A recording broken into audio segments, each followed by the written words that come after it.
exista o vrajă ce deschidea porțile tărâmului magic al poveștilor, unde eroii erau adevărați.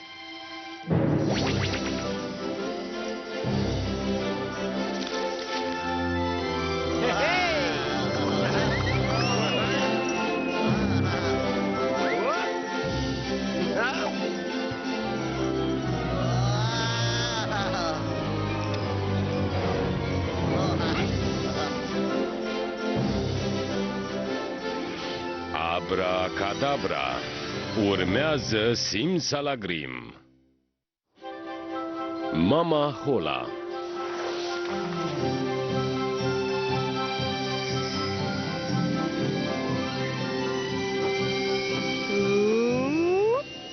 Fii atent! M-am întrebat mereu de unde vine zăpada.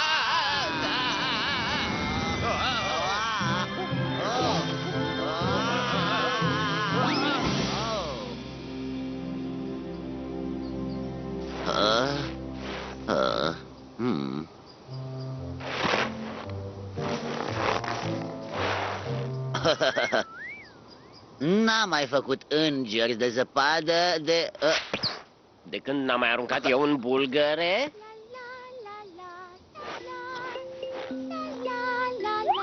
Hei, ce se aude?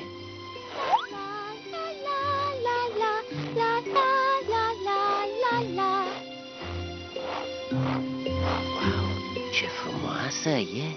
Dacă-ți plac chestiile astea, o fată frumoasă, un cântec vesel. Încântat de cunoștință. Eu sunt Yo-Yo, cel mai mare aventurier din toate timpurile. Eu sunt Bertilda, dar spuneți-mi Bertie. Iar tu? Tu ești cea mai drăguță chestie pe care am văzut-o. Și ce crin frumos! E pentru mine? Păi, desigur. Tehnic vorbind, e o tulipa pulchela, o rudă îndepărtată a tulipei Și tu? Eu, Doc Croc, învățat, filozof, virtuos, etc. Ei bine, după părerea mea, ești un geniu indiscutabil. Nu mai pot sta. Mama mă așteaptă acasă de câteva ore. Ce fată frumoasă! Are ochiul format pentru genii, nu-i așa? Să nu mai stăm pe loc.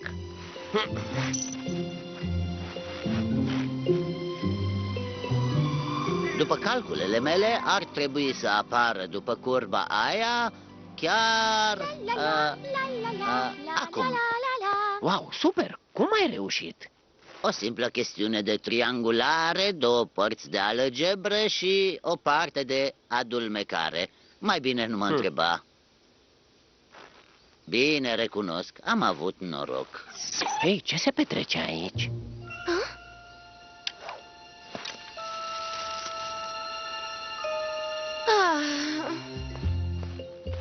Ce-o mai fi și asta?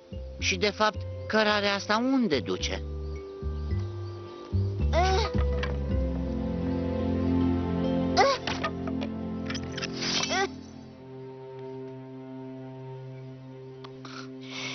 Trebuie să fie sora lui Bertie.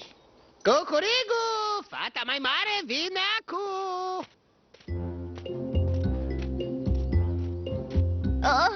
În sfârșit mâncare, sunt lihnită. După cum vezi, am bătut drum lung, mamă, însă nu am găsit decât fructele astea.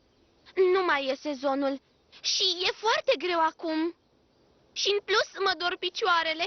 Mi-aș dori ca tata să fie aici. Gata, ți-ai dat silința, draga mea. În visele ei. Nu-mi vine să cred. Eu am cutreierat ținutul după mâncare, iar sora mea trage un pui de somn. Incredibil! Un pui de somn? Am tors toată ziua. Uite! Mi-aș dori să văd cât ar fi tors dacă nu ar fi moțăit jumătate de zi. Am adormit acum un minut. Nici măcar nu m-am oprit să mănânc.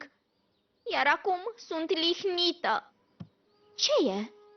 Cina, ai găsit o bobiță? Câte una pentru fiecare. Ai fost la mărul de lângă castel? dar la tufele de lângă deal. Da, da, desigur, am fost și nu era nimic. Ce crezi că am făcut toată ziua? Nu e corect. Încearcă mereu să arate că-s rea. Atunci va trebui să mă duc singură după hrană. Sigur, dacă o să poți găsi ceva. Nu e atât de greu să găsești Mary sau tufele de fructe, doar că tu ești leneșă.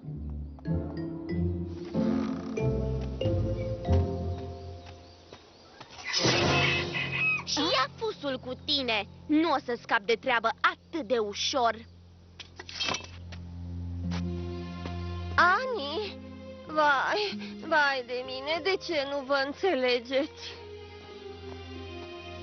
Sărăcuța nu a fost corect deloc. Haide, trebuie să o ajutăm.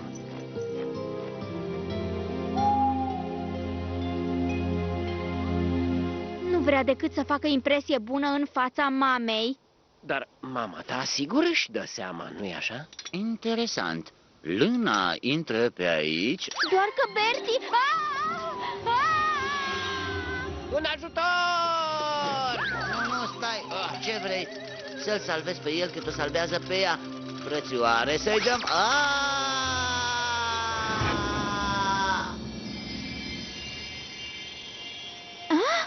Ce s-a întâmplat? Unde sunt?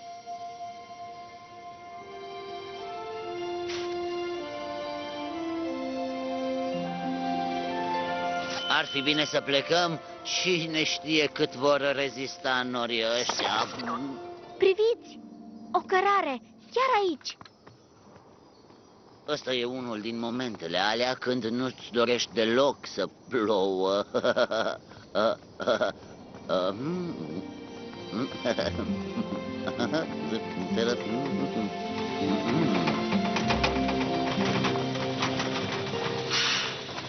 Te rog, ajută-mă, buna mea străină. Nu mai am tihnă. Vrei să scoți pâinea? Ce vrei să spui? Să știi că pâinea din mine se va face scrum dacă nu o scoți imediat. Nu-mi vine să cred, o sobă vorbitoare. O sobă vorbitoare ce are nevoie de ajutor.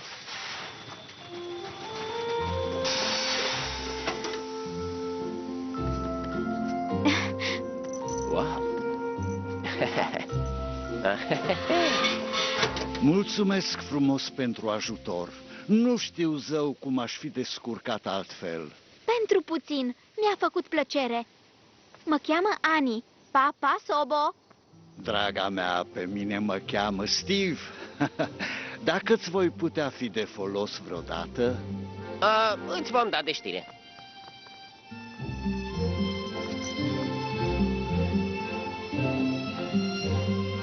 Ajută-mă, buna mea străină, nu mai am tihnă. Vrei să-mi scuturi merele, te rog? Cu plăcere. Hei, Da, e mult mai bine. Mulțumesc, mulțumesc. Cu mare plăcere.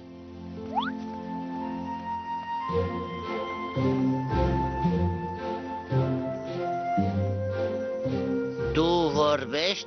Ha? Hei! Prea bine. Rămâi cum vrei. A fost cât pe ce. Fiu, mulțumim. Ești un înger, știai? Ce e acolo? Nu. Uite, doamna cu zăpadă. Bună, Ani! Mă bucur să te cunosc pe tine și pe prietenii tăi de drum. De unde știți cum mă cheamă? Știu mai multe despre tine, ai un suflet bun, la fel ca prietenii tăi.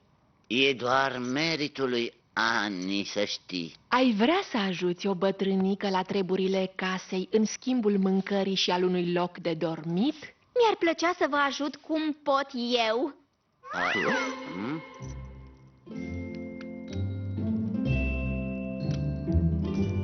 Presupun că nu sunt prea multe de făcut într-un astfel de loc. Absolut deloc. Hainele trebuie spălate, oalele frecate, podelele curățate, curtea trebuie măturată, șosetele trebuie împletite, ceaiul trebuie strecurat, tocănița trebuie amestecată. N-ai cum să te plictisești aici, vă asigur, dragii mei. Iar dumneata ce faci? Eu bat pernele. Vă ajutăm cu plăcere. Deci, de unde să începem?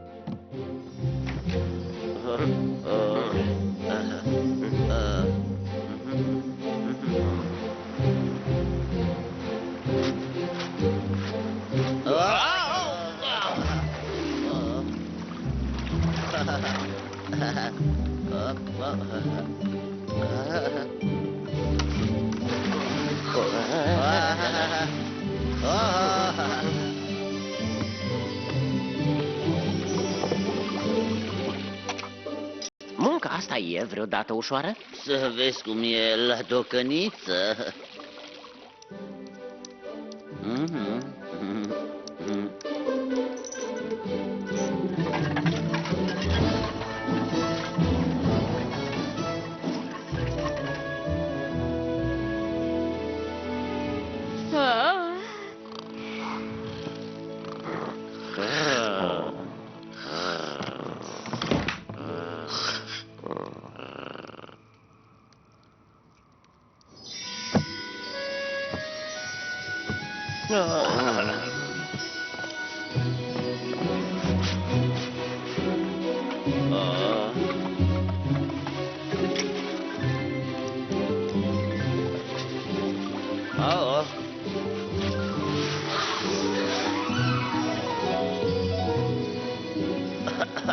Să mături nori e o treabă ingrată.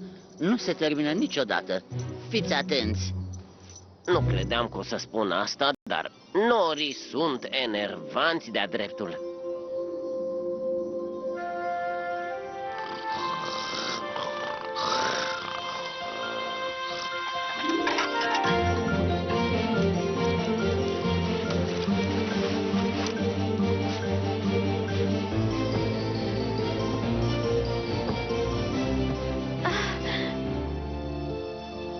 Ce ai pățit? Eu nu știu ce să fac. Sunt aici de 7 zile, iar mamei trebuie să-i fie dor de mine, dar vreau să o ajut și pe mama Hola, așa că... îmi pare rău, nu știam că... Nu-i nimic, Ani. Mi-ați fost de mare ajutor și tu și prietenii tăi.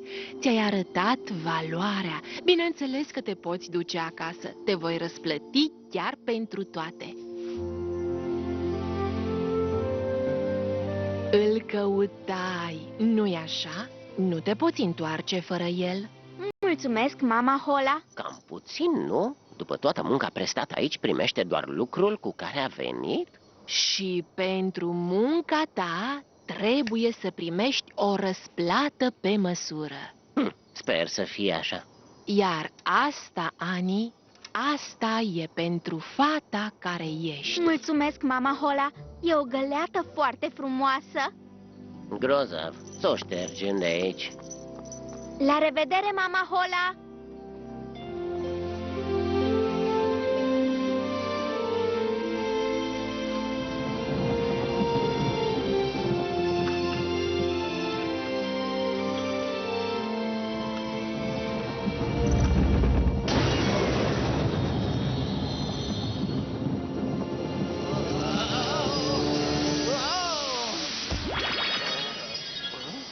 Ei, așa mai vii de acasă.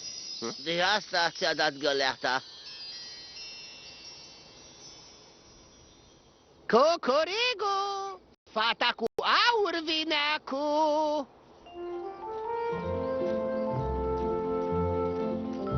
Oh, Ani, mă bucur că te-ai întors. Am fost în căutarea ta. Ai fost plecată câteva ore. Mi-am făcut griji pentru tine. Câteva ore? Am fost plecată 7? De unde-i toate astea? Fii atentă. Am avut noroc. De unde ai aurul ăsta? Poate o să am și eu noroc petrecând câteva ore acolo? Nu e chiar atât de ușor. Aberez. Voi doi, Yo-Yo și celălalt, arătați-mi de unde a luat aurul. Bertie, este suficient pentru toată lumea. Și să trăiesc toată viața mea în umbra surorii mai mici? Ha! Celălalt, eu sunt Doc Coroc, învățat, filozof, Et cetera.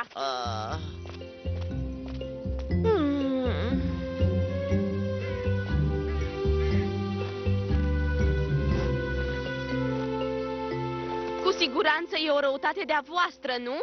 Voi chiar vreți să sar în fântâna asta? Așa a făcut Ani. înfricoșător, nu-i așa? Nu e. Dacă Ani a făcut asta... Frățioare, o luăm de la capăt.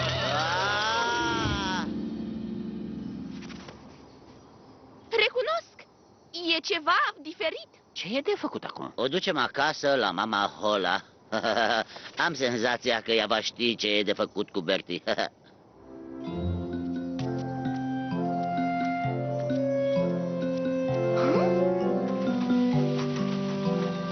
Te rog, ajută-mă, buna mea străină. Nu mai am tihnă.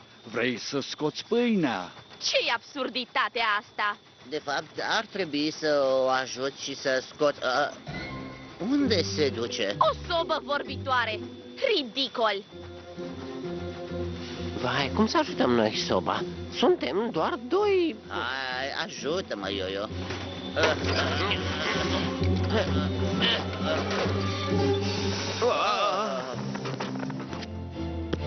Oh, sunt fierbinți. Miroase bine.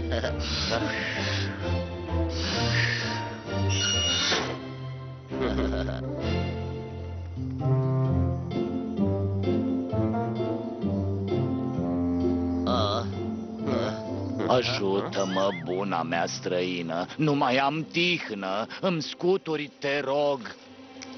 Ce faci? Oh.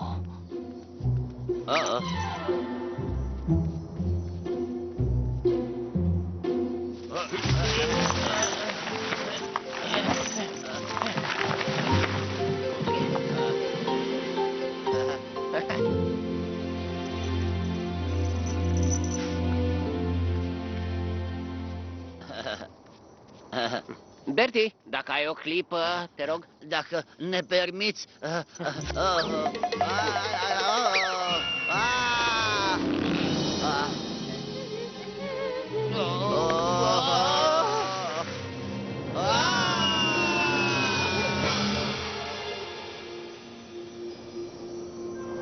Oi să fie...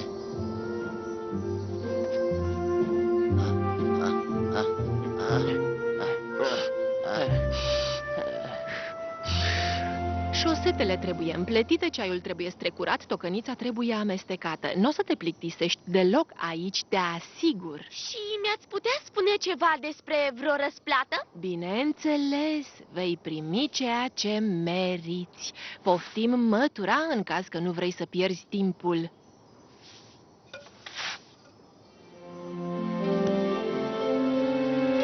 Voi doi mi-ați fost de mare ajutor până acum. Credeam că o să-mi arătați calea, dar până la urmă a trebuit să mă descurc singură.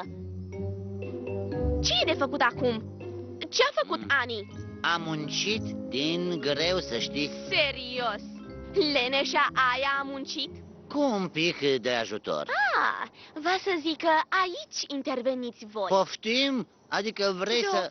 un geniu de talie mondială, așa cum ești tu. Nu e nevoie să mă lingușești. Eu... Nu aș vrea în ruptul capului să cred că nu poți inventa câteva mașinării ajutătoare ca să ne arăți cu adevărat cât de deștept ești. Să zicem că e o mică provocare. Da, Doc, n-ai dat niciodată înapoi în fața unei provocări. Păi, eu... Doar nu o să dai înapoi acum, nu-i așa? Clar că nu. Foarte bine! Un geniu ca tine! Să vedem ce poți face. Îți arăt eu cum se face. Ce e de făcut? Să vedem. Hainele trebuie spălate, oalele frecate, podelele curățate, curtea măturată.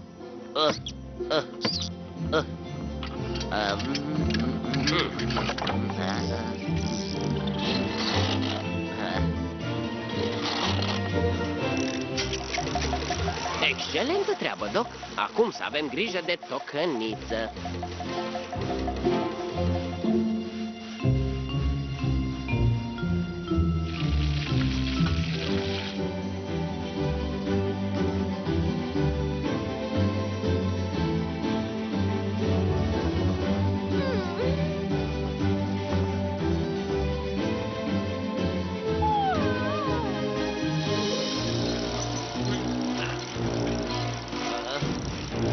La la la la la la la la la. Cum vă descurcați?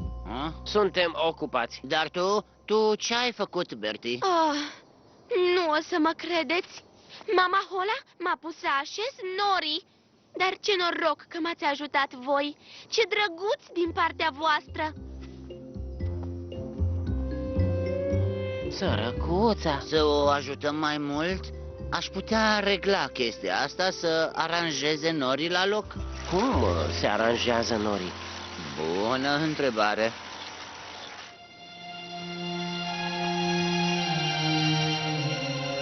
La la la la la la Ah? Ah?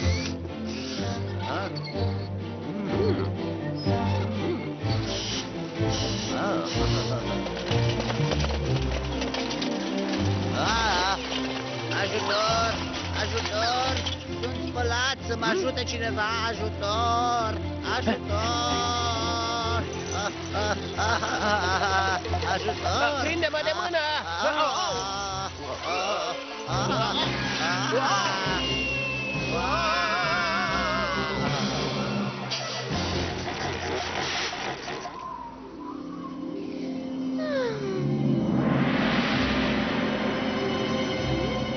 Mama Hola, ce surpriză! Eu m-am împiedicat și eram atât de obosită că am adormit pe loc și s-a întâmplat ceva? Nimic, Bertie, ai noroc. Te vei întoarce acasă. Serios? Serios. E timpul să primești răsplata cuvenită. Mă bucur că s-a terminat. Nu cred că s-a terminat deloc. Răsplata cuvenită te așteaptă. O găleată? Treci prin poartă, acolo se va umple găleata ta. Grozav! La revedere!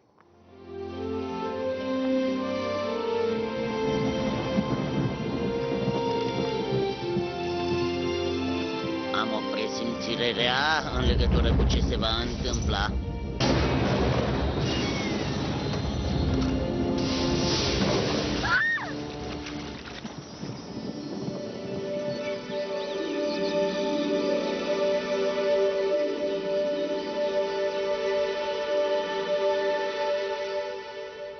Cucurigu!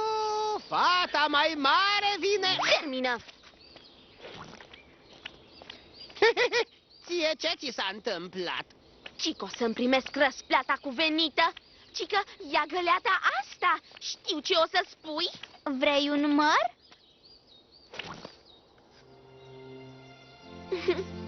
Mi-am învățat lecția.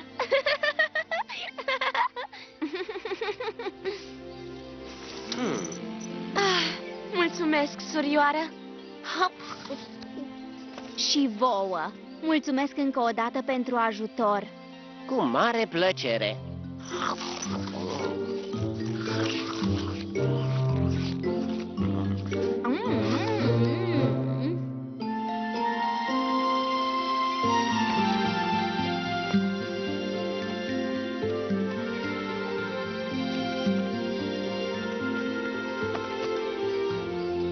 Ar cam fi timpul să plecăm, nu yo-yo? Simsa! Simsala! Simsala Grim!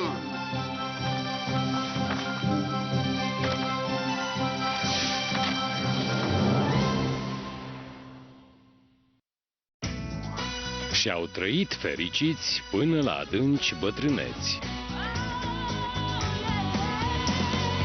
Au dublat în limba română Sebastian Lupu, Richard Balint, Răzvan Vicoveanu, Anca Sigmirean, Petre Ghimbășan, Sorin Ionescu. Traducerea și adaptarea Estera Chelariu. Regia Alina Leonte și Ion Druscuț. Dublajul a fost realizat în studiourile BTI.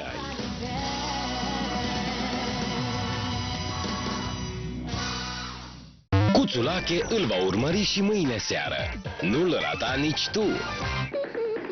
Urmează Animalia, pe Minimax.